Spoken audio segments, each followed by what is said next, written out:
नमस्कार साथियों, स्वागत है आपका हमारे चैनल पे। आज हम लेके आए हैं ये पेट से संबंधित सारे हिस्ट्री के प्रीवियस ईयर हैं। आज जितने भी प्रश्न रहेंगे हिस्ट्री के प्रीवियस ईयर रहेंगे और शिफ्ट वाइज लिखा हुआ मिलेगा। ठीक है, इसको आज हम कुछ प्रश्न कराएंगे, कुछ अगले पेपर सेट में कराएंगे। तो चलिए आज का पहला प्रश्न हम लोग देखते हैं। पहले प्रश्न में दे रखा है कि स्वतंत्र भारत में उत्खनन किया गया पहला हड़प्पा स्थल निम्नलिखित में से कौन सा है या कौन सा था? कालीबंगा था, देसलपुर था, लोथल था या रोपड़ था? इनमें से आपको जवाब देना। ये 28/10/2023 का शिफ्ट 2 का पेपर है, तो इसमें यह रोपड़ है। अब रोपड़ के बारे में थोड़ा सा जान लेते हैं। रोपड़ जो है पंजाब प्रांत में पड़ता है, सतलुज नदी के किनारे बाएं तट पर। ठीक है, और यह हड़प्पा से ही संबंधित है, सिंधु घाटी से। ठीक है, हड़प्पा में अब ये पूछा जाएगा कि अब कब खोजा गया था और किसने खुजवाया था। तो ये 1950 में बीबी लाल ने तथा 1953 में जगदत्त सरबा ने इसकी खुदाई की थी। किसकी? रोपड़ की। चलिए अगला प्रश्न हम लोग देखते हैं। अगले प्रश्न में दिया है कि भारत में स्थित, देखिए भारत में स्थित किस हड़प्पा स्थल पर हांकरा मृद भांड, तो आप इतना ध्यान रखिएगा कि मृद भांड के भंडार शामिल है जो सिंधु घाटी सभ्यता के शुरुआती चरणों में पहले की बसावट की विशेषता हुआ। सीधे सीधे एक मृद भांड कहाँ मिला था? ठीक है, ज़्यादा दिमाग लगाने की जरूरत नहीं। मृद भांड कहाँ मिला था ये प्रश्न पूछ रखा है। राखीगढ़ी में मिला था, कालीबंगन में मिला था, कि रोपड़ में मिला था, कि धौलीवीरा में मिला था, ये आपको बताना है। तो जो मृद भांड मिला था वो आपका मिला था राखीगढ़ी में। कहाँ मिला था? राखीगढ़ी में। इसका ऑप्शन कौन सा से हो जाएगा? ए वाला ऑप्शन हो जाएगा, राखीगढ़ी। राखीगढ़ी के बारे में थोड़ा सा जान लिया जाए तो ये सिंधु घाटी की शुरुआती चरणों में थी, यह हरियाणा में है। ठीक है, और अब तक हड़प्पा का सबसे बड़ा अगर खुदाई कहा जाए अपने भारत में तो ये राखीगढ़ी में ही है। ठीक, उसके बाद हम आगे देखते हैं। उसके बाद हमारा अगला प्रश्न है कि ऋषि मुनि के अनुसार, देखिए ये एनसीईआरटी से एकदम कॉपी किया हुआ प्रश्न है। एनसीईआरटी का चार्ट जब पढ़ेंगे तो उसमें सीधे सीधे दे रखा है कि ऋषि मुनि के अनुसार, मनु के अनुसार है। ठीक है, पवित्र नदी और सरस्वती और दुर्वासती के बीच भूभाग के नाम क्या जाना जाता है? इसमें पूछ रखा है कि जो नदी है, पवित्र नदी सरस्वती और दृश्यवती, इसके बीच के भूभाग को किस नाम से जाना जाता है? तीसरे नंबर का आपको जवाब देना है। यह देखिए 28/2023 के शिफ्ट सेकेंड का ही प्रश्न है। सबसे हार्ड जो कहा गया था तो 2023 वाला ही पेट हुआ था। इसमें बच्चे बहुत ही मुश्किल से सब चीज़ें तैयार किए थे, बहुत ही कठिन कठिन प्रश्न आए थे। ठीक है, तो इसमें देखिए आप बताइए, ब्रह्मवर्त बोला गया है, इंद्रप्रस्थ बोला गया है, वर्णावत बोला गया है या तक्षशिला बोला गया है? तो ये भारत देश के बारे में चर्चा किया गया है तो उसको ब्रह्मवर्त बोला गया है। ठीक है, भारत के 4 नाम है, आपको पता है, इंडिया, भारत, हिंदुस्तान, ब्रह्मवर्त, आर्यवर्त, और ये तो ब्रह्मवर्त बोला गया है इसमें।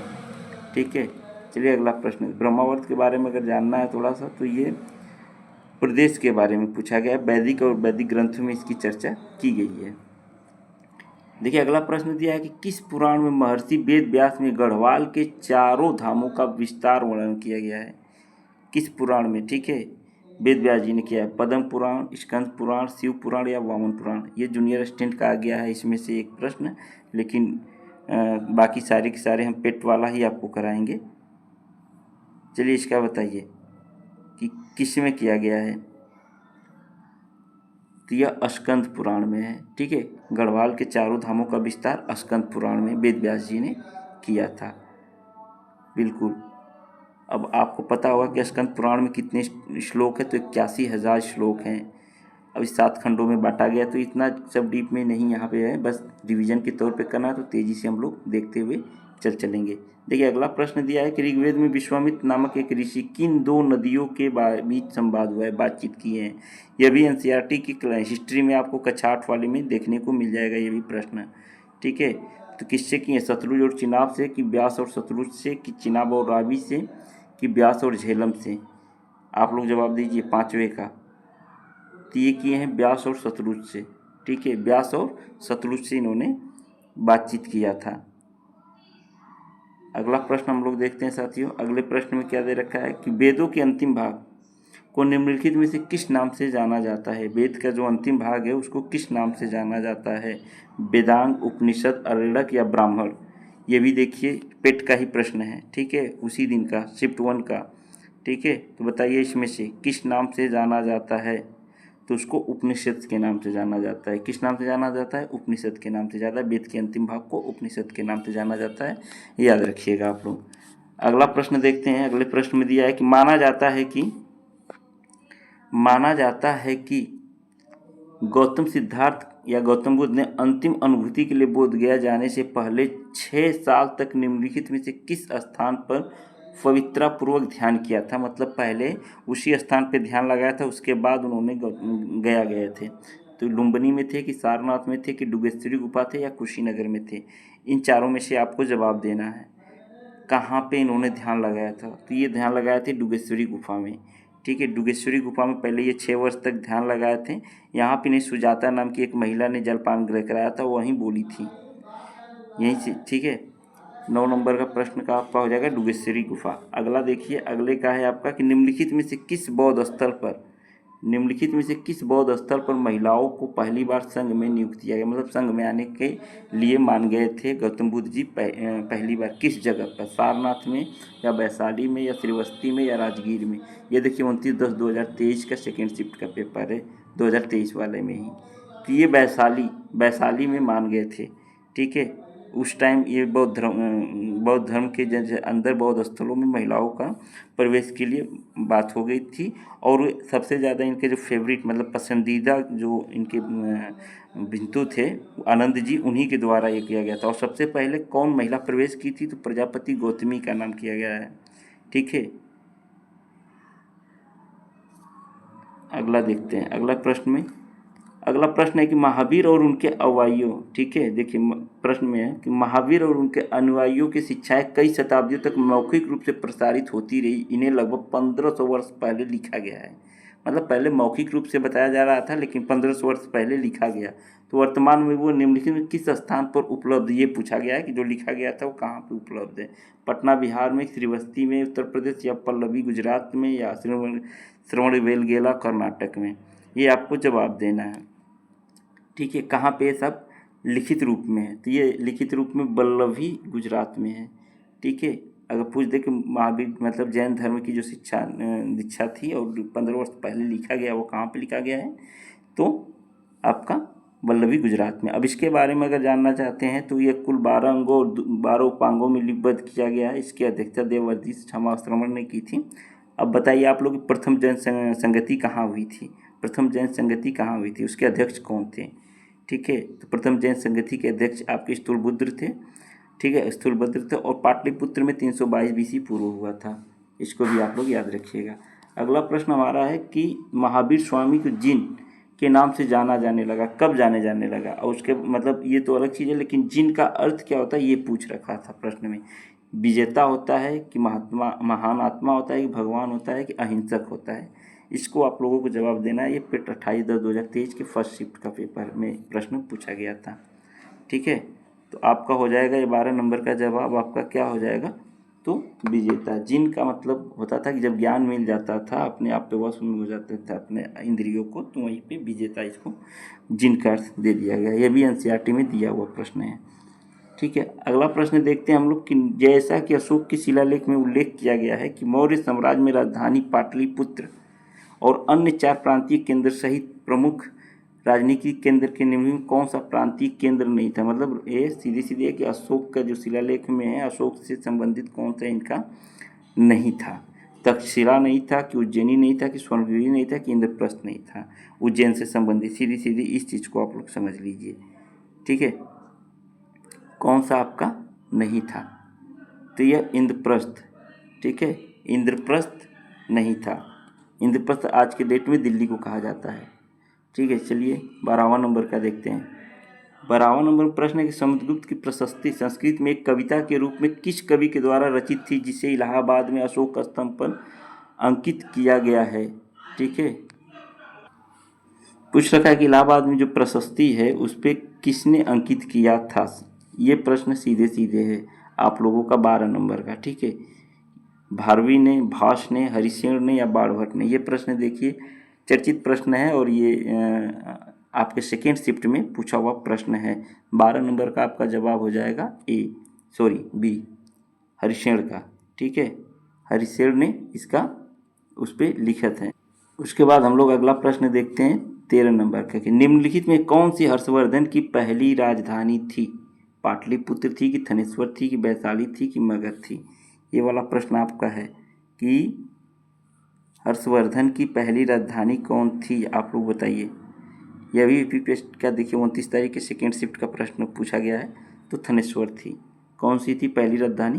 थनेश्वर थी। उसके बाद इन्होंने पाटलिपुत्र वैशाली के बारे में सोचा था। खिज्र खान दिल्ली के शासक था। ठीक है, खिज्र खान दिल्ली का शासक था। निम्नलिखित में से किस राजवंश से संबंधित है? मतलब सीधे सीधे ये राजवंश दे रखा है, तो इसके बारे में आपको बताना है। तुर्की राजवंश से था, तुगलक राजवंश से था, सैयद राजवंश से था या लोदी राजवंश से था? खिज्र खान किस वंश से था? तो वो सैयद राजवंश से था। ठीक है, 1414 से 1451 तक यह शासन चला था 4 शासकों के अधीन। ठीक, सैयद राजवंश का संस्थापक खिज्र खान था, यह इसका संस्थापक भी था। ठीक है, अगला देखते हैं। अगला दिया है कि 1722 में सूबेदारी सवाई राजा जय सिंह को दी गई थी। 1722 में कहाँ की जो सूबेदारी थी राजा जय सिंह को दी गई थी? आमेर की मालवा की, लखनऊ की, आगरा? कहाँ का दिया गया था इनको सूबेदारी? तो वो आगरा का दिया गया था। ठीक है, आगरा की सूबेदारी इनको आमेर के राजा को दिया गया था उस टाइम के लिए। और किसने दिया था? तो अकबर के समय की चीज़ है। फारखुशियर का नाम आप लोग सुने होंगे, वही उसी ने दिया था। ठीक, फारखुशियर। अगला प्रश्न देखते हैं। अगले प्रश्न में है कि अकबरनामा का खंड अकबर के प्रशासन, घर, सेना, राजस्व, आय, उसके साम्राज्य के भूगोल से संबंधित, जिसे आईने अकबरी के नाम से जाना जाता है, कौन से खंड में है? पहले में है कि दूसरे में है कि चौथे में है कि तीसरे में है? ये आपको बताना है। 29 तारीख के सेकेंड शिफ्ट का प्रश्न है। ठीक है, तो वो तीसरे में है। किस में है? घर, सेना, राजस्व के बारे में किस खंड में है? तीसरे खंड में है। ठीक है, कौन लिखा था इस ग्रंथ को, अकबरनामा को, आप बताइए। तो अबुल फजल ने लिखा था। यह इनके संस्कृति और परंपराओं के बारे में इसमें दिया गया था। ठीक है, अगला प्रश्न हम लोग देखते हैं कि मुगल सम्राट बाबर ने निम्नलिखित में से किस स्थान पर राणा सांगा उनके सहयोगियों को हराया था? मतलब बाबर ने राणा सांगा को किस जगह पे हराया था? खानवा में कि चासा, चंदेरी या मालवा? कहाँ पे हराया था, ये प्रश्न पूछ रखा है। तो आप सबको पता है कि खानवा के युद्ध में ही बाबर और राणा सांगा की लड़ाई हुई थी। ठीक है, 1527 में। कब हुई थी? 1527 ईस्वी में। ठीक है, तो ये आपको याद रखना है। राजस्थान के निकट है ये खानवा। ठीक है, फतेहपुर सीकरी से थोड़ा सा आगे। उसके बाद शिवाजी की मृत्यु। देखिए ये प्रश्न अच्छा है कि शिवाजी की मृत्यु के पश्चात, देखिए ठीक बात, मराठा साम्राज्य एक प्रभावी शक्ति चित्पावन ब्राह्मणों के परिवार के पास थी। शिवाजी की उत्तराधिकारियों को पेशवा या प्रधानमंत्री के रूप में सेवा दी थी। कौन सा शहर मराठा साम्राज्य की राजधानी बन गया उनकी मृत्यु के बाद? सातारा, नागपुर, नासिक या पुणे? तो यहाँ से पुणे हैं जो उसके बाद राजधानी बन गया था। ठीक है, ये वाला ऑप्शन आपका डी वाला सही हो जाएगा। चलिए देखते हैं अगला प्रश्न। अगला प्रश्न बहुत ही ज़बरदस्त है, जिसको मिलान करना है।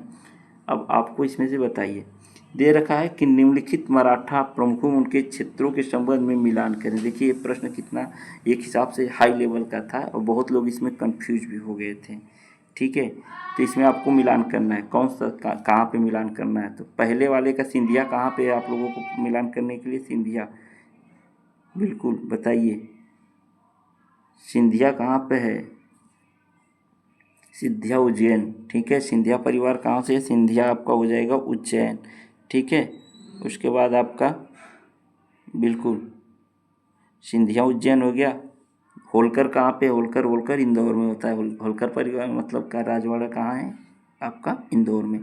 अब गायकवाड़ के बारे में बताइए, गायकवाड़ के बारे में बताइए। बिल्कुल गायकवाड़ आपका बड़ौदा के राजा गायकवाड़ वगैरह। ठीक है, और भोसले आपके कहाँ के आ जाएंगे? नागपुर में आ जाएंगे। तो पहले का आपका हो जाएगा सी, पहले का सी। ठीक है, इसमें कट जाइएगा और ये भी कट जाएगा। उसके बाद है आपका दूसरे का ए दोनों में है नहीं, ये वाला डी वाला ऑप्शन आपका सही हो जाएगा इसमें। ठीक है, तो देख लीजिएगा प्रश्न ये बहुत अच्छा था, हाई लेवल का, कंफ्यूज कर दिया हमें भी। निम्नलिखित में कलकत्ता कलकत्ता के बारे में क्या कि स्थित पोर्ट विलियम कॉलेज की स्थापना वर्ष 1800 में किसके द्वारा की गई थी? ठीक है, बताइए ये प्रश्न। अच्छा प्रश्न है ये भी कि कलकत्ता का जो फोर्ट विलियम कॉलेज है स्थापना किसके द्वारा? लॉर्ड विलियम बेंटिंक के द्वारा, रिचर्ड वेल्जली के द्वारा, वारेन हेस्टिंग या जोनाथन डक्कन के द्वारा? किसके द्वारा की गई थी? तो रिचर्ड वेल्जली के द्वारा की गई थी फोर्ट विलियम कॉलेज की स्थापना। ठीक है, 1800 के समय। इसका पूर्ववर्ती नाम ओरिएंटल सेमिनरी था। ज़्यादा डीप में नहीं पूछेगा। आगे देखते हैं। 1851 में गवर्नर जनरल लॉर्ड डलहौजी ने निम्नलिखित में से किस राज्य का वर्णन एक चेरी जो एक दिन हमारे मुंह में गिरेगी, ये बात बोला था कि ये एक चेरी है जो एक दिन हमारे मुंह में गिरेगी? सतारा को बोले थे, कन्नौज को बोले थे, अवध को या झांसी को? ये शब्द किसे बोले थे ये पूछना था। तो इन्होंने अवध को बोला था। और ये सारा का सारा डलहौजी ने अपने जो हड़प नीति के तहत सबको अपने वश में कर लिया था धीरे धीरे। ठीक है, 1856 की बात थी।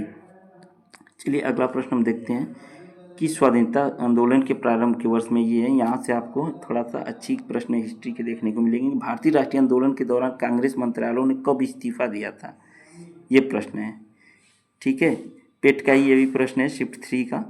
कब इस्तीफा इन्होंने दिया था? 1838 में, 1938 में, कि 39 में, कि 41 में, कि 40 में? कब दिया था? तो आप सबको पता है कि 1941 में कांग्रेस ने पूरा मंत्रालय ने एक साथ इस्तीफा दे दिया था, जिसमें मुक्ति दिवस के रूप में मुस्लिम लीग ने इसे मनाया था। मुस्लिम लीग ने इसे मुक्ति दिवस के और अम्बेडकर जी ने इनको धन्यवाद दिवस के रूप में मनाया था। द्वितीय विश्व युद्ध के समय ये सब सारी चीज़ें घटनाएँ घटी थी। अगला देखिए, चित्तरंजन दास और मोतीलाल नेहरू ने परिषद में राजनीति में वापसी पर बहस करने के लिए कांग्रेस के भीतर ये किस राजनीतिक दल का गठन कर दिया था? The Indian league, Swaraj party, Hindustan socialist Republic association या द बॉम्बे प्रेसिडेंसी? किसके बारे में? तो ये कर दिए थे स्वराज पार्टी के गठन। कहाँ पे किए थे? 1923 में। तो ये लोग किए थे इलाहाबाद में, ठीक है, आपके प्रयागराज में। तो उस टाइम अध्यक्ष सी आर दास थे और सचिव में मोतीलाल नेहरू जी थे। ठीक, अगला प्रश्न देखते हैं कि निम्नलिखित में से किसने अपने सहयोगियों को यह महसूस करने के लिए प्रेरित किया था कि संविधान सभा ब्रिटिश निर्मित और ब्रिटिश योजनाओं पर काम कर रही थी? जैसे कि ब्रिटिश चाहते थे, इसी पे वो लोग काम कर रहे थे। सरदार वल्लभ भाई पटेल, श्री राम गोपालचारी या अब्दुल निस्तार या सोमनाथ लहड़ी? किसने ये शब्द कहा था? ठीक है, तो ये सोमनाथ लहड़ी जी ने ऐसा शब्द कहा था। प्रश्न और भी अच्छे अच्छे हैं साथियों, लेकिन आज के लिए बस इतना ही। आगे फिर हम प्रश्न इसका प्रीवियस ईयर लेके आएंगे। वीडियो अच्छी लगी तो लाइक शेयर कमेंट जरूर करिएगा।